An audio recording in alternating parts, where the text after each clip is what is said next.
All right, so let's dive deep into what's happening in Ukraine. It's December 2024, and the war, unfortunately, is still raging on. We've got a stack of recent BBC News articles here ready to bring us up to speed. These articles give us a really good look at the whole picture. We've got reports from the front lines, military analysis, and even some glimpses into the lives of everyday Ukrainians.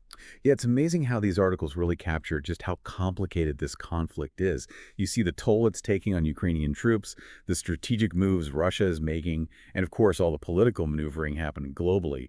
It's a story with so many layers unfolding on multiple fronts. So let's jump right in. Let's start with the current situation on the battlefield. What's actually happening on the ground right now? Well, the news isn't exactly uplifting, I'm afraid. The BBC is reporting significant advances by Russian forces. Meanwhile, Ukrainian troops are dealing with both exhaustion and a drop in morale, especially in the area around Kremina and Svatov, which they're calling the most dangerous front line. And that area is absolutely crucial. It's like a gateway to the Donbas region, which is a key strategic objective for Russia. If they gain control there, they could push deeper into Ukraine and solidify their hold on the east.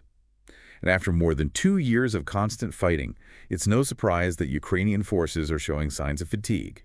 It's not just the troops feeling the strain, though. These articles really paint the picture of the human cost of this war. One story that really got to me was about Callum Tyndall Draper. He was a British man who was tragically killed fighting alongside Ukrainian forces. The BBC included a tribute from his family, and it really hits you. Behind all the statistics and the strategic analysis, there are real people whose lives are being shattered by this conflict. It's a powerful reminder that this isn't just some political game. It's a deeply personal tragedy for countless individuals and families, and that human cost reaches far beyond the front lines. As winter sets in, Russia is deliberately targeting Ukraine's energy infrastructure, especially power plants. Millions of civilians are being plunged into darkness and freezing temperatures. It's hard to even imagine trying to live with that constant threat of power outages, especially during a Ukrainian winter. But that's the reality for so many people right now. And Putin seems determined to keep pushing, even threatening to attack government offices in Kiev. It's a terrifying situation to be living under that constant shadow of fear. What I find incredible, though, is the resilience of the Ukrainian people. Amidst all this hardship and uncertainty, they're adapting to life without reliable power. They're finding ways to support each other and showing incredible defiance in the face of Russian aggression. It is inspiring, but how long can they realistically keep this up? I mean, we're talking about a nation that's been at war for over 2 years, facing a powerful adversary, and now they're dealing with a crippled energy infrastructure as winter really sets in. You're right, that's the big question. The human spirit is incredibly strong, but there are limits to how much people can endure. It's important to understand why Russia might be gaining ground now. It could be the exhaustion of Ukrainian troops, potential issues with the flow of Western aid, or even new tactics that Russia is employing. Speaking of Western aid, the return of Donald Trump to the White House has definitely added a lot of uncertainty to the situation. His stance on U.S. support for Ukraine has been, well, let's just say, inconsistent in the past. Yeah, and these articles highlight some pretty contrasting viewpoints on how this might play out. On one hand, you have Zelensky suggesting that bringing unoccupied regions of Ukraine under NATO protection could be a path to ending the war. But realistically, how likely is that to happen? Seems like a long shot, to be honest. NATO has been hesitant to get directly involved in the conflict so far. I doubt they'd be eager to risk a full-blown confrontation with Russia. Exactly. And then you've got Keith Kellogg, Trump's chosen envoy for Ukraine-Russia, expressing serious concerns about the current level of U.S. support for Ukraine.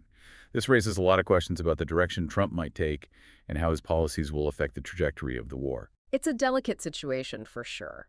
And there are reports that some Ukrainian troops fighting inside Russia are being told to cling on and wait for Trump. It seems like some believe he might be more open to negotiations with Russia or even more favorable to their position. Which brings up a key question for everyone listening. How might Trump's foreign policy actually play out in this conflict? Will he maintain or increase U.S. support, or will he try a different approach? Maybe one that seeks a negotiated settlement, even if it means concessions to Russia. And just when you think you've wrapped your head around the complexities of U.S. involvement, there's another twist. The articles reveal reports of North Korean troops fighting alongside Russian forces in Ukraine. And this isn't just speculation. Ukraine's defense minister has confirmed it, and there's a BBC analysis that delves into the validity of these claims. It adds another layer of complexity to an already incredibly tangled web of alliances and rivalries. It's easy to get lost in all the geopolitical stuff and the harsh realities of war. But it's important to remember that at the heart of it all, this war is about people. Absolutely. It's through those individual stories that you really see the true impact of this conflict. Yeah, exactly. Like the story about the witches of Bucha. I found that so inspiring. This group of women, ordinary citizens, forming a unit to take down Russian drones. It's amazing. Talk about courage and resilience. Yeah. They're literally protecting their country from the skies. It really shows the spirit of defiance that's still burning bright in Ukraine. And it's not just on the battlefield. The story about Marina Perederi, the woman who had to flee her home, that really got to me. Can you imagine having to leave everything behind? And then later, you stumble across a video online, and it's a captured Russian soldier looking through your personal family photos. It's such a violation, a stark reminder of the trauma and intrusion that so many Ukrainians have experienced. But Marina's story is also about resilience, rebuilding her life, finding ways to cope with the immense loss and displacement.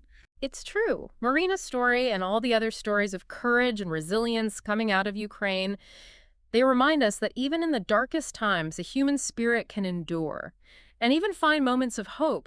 But looking at these individual experiences, it makes you wonder, how are ordinary Ukrainians coping with the practical challenges of daily life, especially with the energy crisis caused by Russia's attacks on power plants? It's definitely a struggle, no question.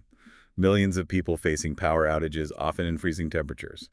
But what's striking is how they're adapting, finding creative ways to stay warm, to cook their meals, to just go about their lives.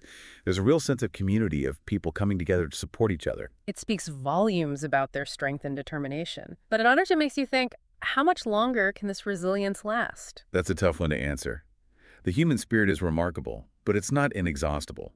The constant strain of war, the threat of violence, and now this energy crisis on top of it all. Yeah. It's pushing people to their limits. Which brings us back to that crucial question of Trump's potential impact on the war.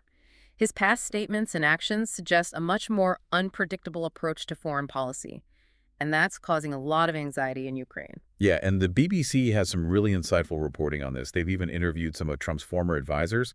They explore the possibility of him trying to broker a peace deal, but they also highlight the huge challenges involved. Putin hasn't shown much interest in compromise, and any concessions from Ukraine could be seen as a betrayal by their allies. It's a tricky situation for Trump. On the one hand, he might be tempted to go for a quick resolution, the deal maker approach.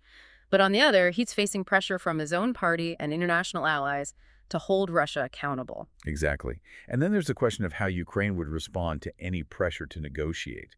They've shown incredible determination to fight for their sovereignty, and they might not be willing to accept any deal that feels like a betrayal of their sacrifices. It's complex, volatile, and the potential for miscalculation is high. And let's not forget about the North Korean involvement. What are your thoughts on their motivations for joining this conflict? It's hard to say for sure, but there are a few possibilities. Maybe they're trying to strengthen ties with Russia, hoping for economic or military support in return. Or maybe they see this as a chance to test their weapon systems, gain some battlefield experience. And what about the bigger implications? Could this signal a shift toward a more multipolar world, where alliances are less predictable and the risk of conflict is even higher? It's a very real possibility.